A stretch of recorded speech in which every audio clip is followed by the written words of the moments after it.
The Switch 2's first year might be one of Nintendo's biggest fumbles in years. And the crazy part, people keep acting like there's so much to play.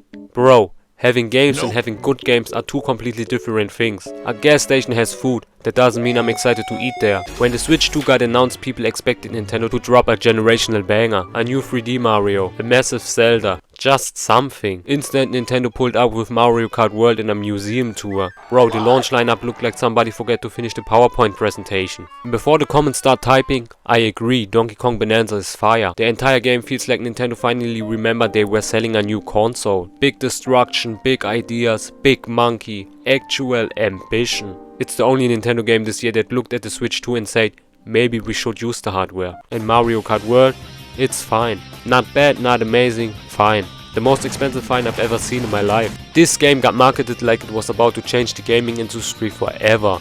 And then it released and people went, yep, that's definitely Mario Kart. Then we got Mario Tennis Fever Dream. That somehow cost $70. 70. Bro, this looks like Mario Tennis Aces after a software update. I've seen Fortnite patches with more ambition. And don't even get me started on Pokemon Legends EA. Pokemon Legends EA somehow continues Game Freak's decade-long mission of avoiding modern graphics. Then Nintendo fans hit you with, there's so many games though. What?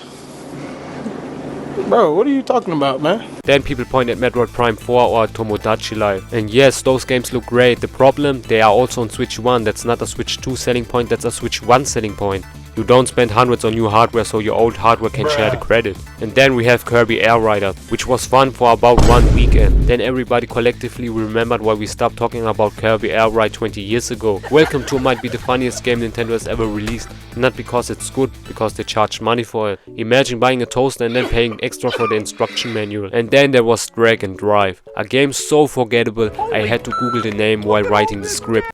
Twice. But here's the part that really hurts. The third-party developers are carrying this console harder than Nintendo. Nintendo is getting outperformed on a Nintendo console. That's like losing a home game while the referee is wearing your jersey. And that's why the Switch 2's first year feels so weird. Not because there are no games, because there are. Not because every game is bad, because they are not. It's because almost none of them justify the console. People expected a new generation, a PlayStation 4 moment, an Xbox 360 moment. Instead, the entire year felt like Switch 1.5. Donkey Kong Bonanza showed us what the console could be. The problem is, almost everything else showed us what it currently is.